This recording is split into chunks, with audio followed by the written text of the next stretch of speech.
It's your funeral. No, actually, you're dead. Your loved ones are all sitting around reminiscing about your life. What are they saying? How will you be remembered? Did you have a good life? How would we know? What constitutes a good life? The first thing to consider is whether the value of a life is determined by the liver of that life or by other people. What if your last thought before you died was that you had had a perfect life, but when your loved ones sit around and discuss it, they all decide that your life was kinda awful? Is that possible? Could they be right about your life and you be wrong? Or run it the other way. What if everyone else thinks your life was amazing, but you die miserable feeling your life was a total waste? Who's right? And which of these two options would you prefer? We have reached the end of Crash Course Philosophy, and it's time to examine your own life. And that means asking yourself some big questions, like, are you living the way you think you should? Are you working toward goals you actually care about? How important are these things to you? Right now, the choices you make, the way you spend your time, these things are shaping the type of life you'll lead. So think about what matters, because as Socrates said, the unexamined life is not worth living.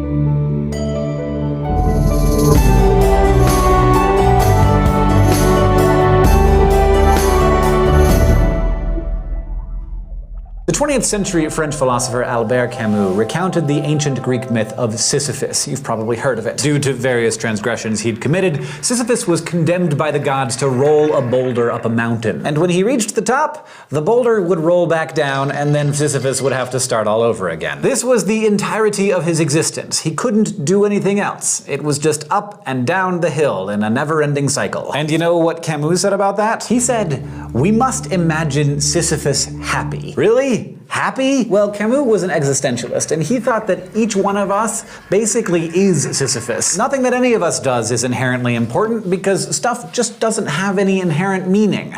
We're all just rolling boulders up hills. But we can choose to give meaning to what we do. After all, we decide what to value, so when we throw ourselves into a task, it becomes filled with meaning. Meaning we give to it. Some people find this story of Sisyphus to be really depressing, because on the one hand, it's kind of saying that nothing you do matters. But on the other hand, it's saying that anything you do matters, provided you choose to imbue it with value. Become a doctor and save lives, be a stay-at-home parent and create a beautiful childhood for your kids, be an amazing best friend. Find a career that gives you the space in your life to pursue a hobby you adore. Volunteer your time promoting a cause you care about. Put your energy into amassing a great deal of wealth. Become a champion Scrabble player. Feed squirrels. It doesn't matter what you do. What matters is that it's meaning-making for you. The existentialist message is that your life is in your hands. You and only you have the power to make your life great, and only you can evaluate its greatness. Contemporary American philosopher Joanne Chula encourages you to think about the philosophy of your work. She reminds us that for most of your life, you're gonna spend more of your waking hours at work than anywhere else. So find a job you love. If you don't love it, find a different one, even if it has less status. The highest paying job is not always the best job. Basically, existentialists tell us that our lives are in our hands, so if you're unhappy, change it. Now let's head over to the thought bubble for our final flash philosophy. 20th century American philosopher Robert Nozick asked us to imagine that scientists had developed the ultimate innovation in virtual reality, known as the experience machine. This machine allows you to have any experience you like for as long as you like, an hour, a day, 2 years, even the rest of your life if you want. Your body will rest comfortably in a bed tended by scientists and nourished through feeding tubes. Meanwhile, your mind will experience the best your imagination has to offer. You can achieve fame and fortune, cure cancer, climb mountains,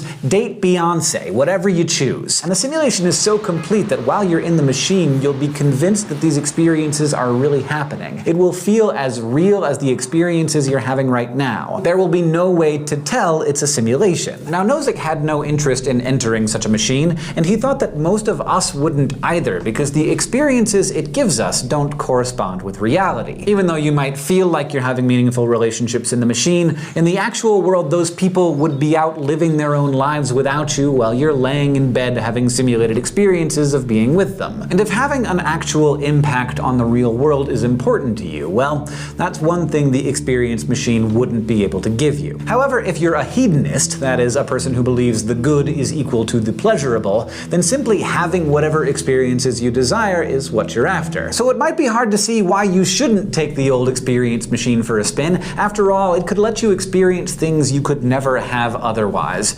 So, what do you say? You want to go in there? Thanks, Thought Bubble. Now, of course, the ancient Greeks had their own ideas about what a good life was. Socrates cautioned the people of Athens to avoid complacency. He said you should be critical of your own life. Don't wait for someone to come along and save you. Save yourself. And if this study of philosophy has taught you anything, it's that things are not always as they seem, and great good can come from looking deeper, challenging the status quo, and being willing to question everything, including how you live. Remember eudaimonia? Back when we talked about Aristotle and virtue theory, I brought this up. It describes a life of flourishing, a life in which a person is constantly striving for self-improvement, to be more virtuous, more wise, more thoughtful, and self-aware.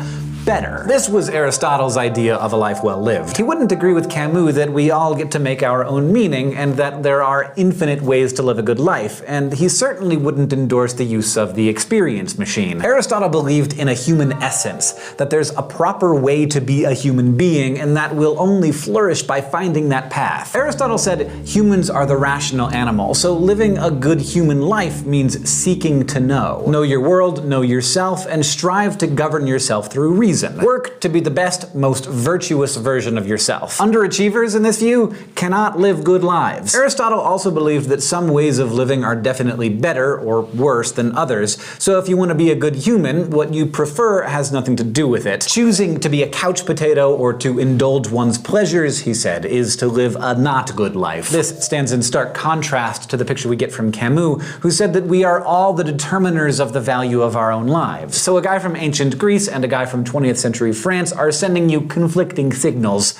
What does that tell us? Well, in our very first episode, we talked about how philosophers are still grappling with many of the same questions that were first posed 2,500 years ago. And now, 46 episodes later, you can see that they are still disagreeing with each other. But at this point, hopefully you see that all of the questioning and disagreeing isn't some character flaw that all philosophers have. It in itself is a deliberate, chosen way to live, no matter what kind of philosophy they prefer. Some philosophers are theists and others are atheists. They're dualists and materialists, utilitarians and Kantians, libertarians and determinists. Some devote their lives to studying philosophy and teaching it to others, but there are also plenty of lay philosophers out there with different careers who practice philosophy every day, not as a paying profession, but simply as a way of living whatever life they have chosen. You can see the philosopher and authors like Douglas Adams and Terry Pratchett, in the movies of Christopher Nolan and the Wachowskis, in the humor of George Carlin and Margaret Cho, and many other entertainers. But people who practice philosophy are also simply people who ask why,